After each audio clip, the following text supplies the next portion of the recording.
السلام علیکم ګرانو دوستانو. نن به زه تاسو ته د کرکټ په هکله باندې یو څو تازه او ډېر مهم خبرونه درکړم چې خاص کار زه به تاسو ته ووایم چې ولې دغه غټ غټ ټیمونه افغانستان سره لوبې نه ترسره کوي. تاسو وګورئ زیمبابوې سره دوی لوبیږي، آیرلینډ سره لوبیږي، خو د افغانستان خبره کله راسي دوی بیا افغانستان ته یعنې هسې بهانې جوړي. بل به زه تاسو ته هغه ټي10 لیګ په هکله باندې مې یو خبر درکړم چې د هغې کنفرم تاریخونه اعلان سوي دي او د انګلند پخوانی کپټان چې کوم ده ایون مورګن دم کرکټ نه ریټایرمنټ اخیستلو فیصله کړې ده. او بل به زه تاسو ته د افغانستان رشید خان په هکله باندې یو خبر درکوم.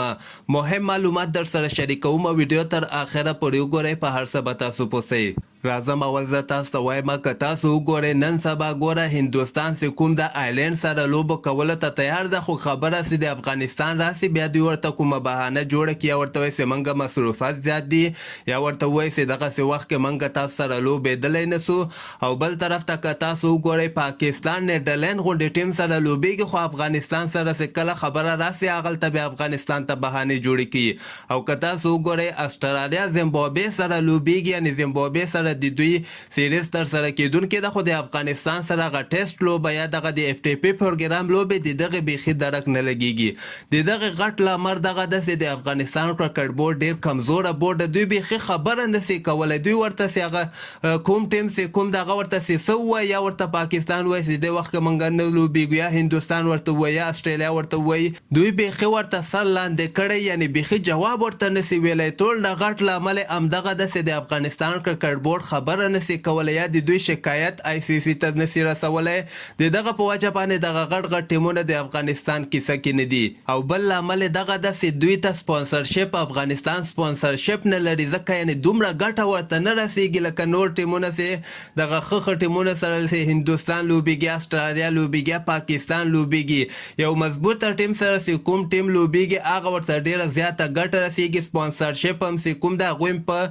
ښه پیسه په هغې لوبه باندې ورکوي. او د افغانستان سره بیخي سپانسرشپ نشته ده، د دغه په وجه باندې افغانستان سره څوک سیریز نه ترسره کوي. او پاتې شوه د اف ټي پي پروګرام لوبو، هغه خو به که خیر حتما ترسره کیږي، ځکه هغه آی سی سی په زوره باندې دغه نورو ټیمونو باندې ترسره کوي. خو خبره دغه ده چې دغه به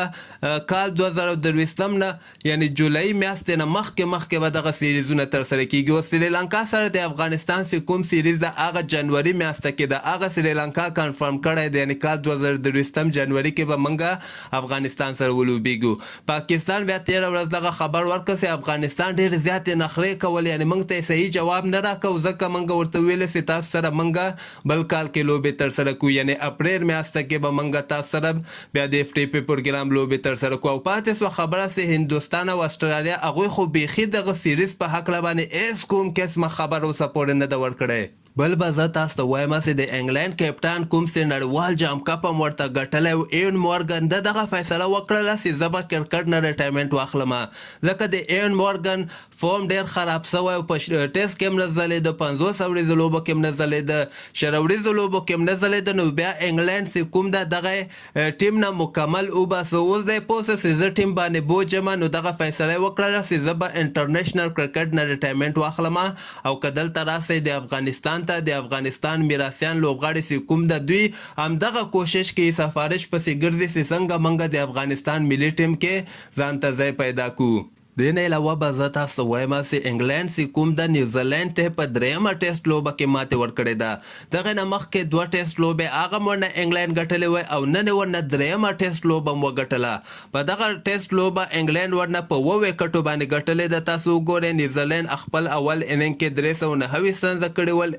انګلند بیا 316 رنزه وکړل، بیا نیوزیلینډ 326 رنزه وکړل، او انګلند همدغسې 296 رنزه وکړل، 3 لوبغاړي اوټ شول. نو په 7 وکټو باندې دغه درېیمه ټیسټ لوبه هم له نیوزیلینډ نه وګټله، او 3 واړه ټیسټ لوبې سیریز انګلند خپل نوم باندې کو. او بل به زه تاسو ته وایم چې هغه ټي10 لیګ چې کوم د کوم کې چې زیاتره پکې د افغانستان لوبغاړي لوبه ترسره کوي، د هغې کنفرم تاریخونه اعلان سوي دي. یعنې ټي10 لیګ به همدغه کال د 20 نومبر باندې به شروع کیږي او څلورم ډسمبر پورې به که خیر دوام کوي. په دغه کې به هم که خیر ډېر زیات افغان لوبغاړي لوبې ترسره کوي، ځکه هغه وخت کې افغانستان دومره زیاتې لوبې هم نه لري. او همدغسې نړیوال جام کپ چې څنګه ختم سي هغې نه وروسته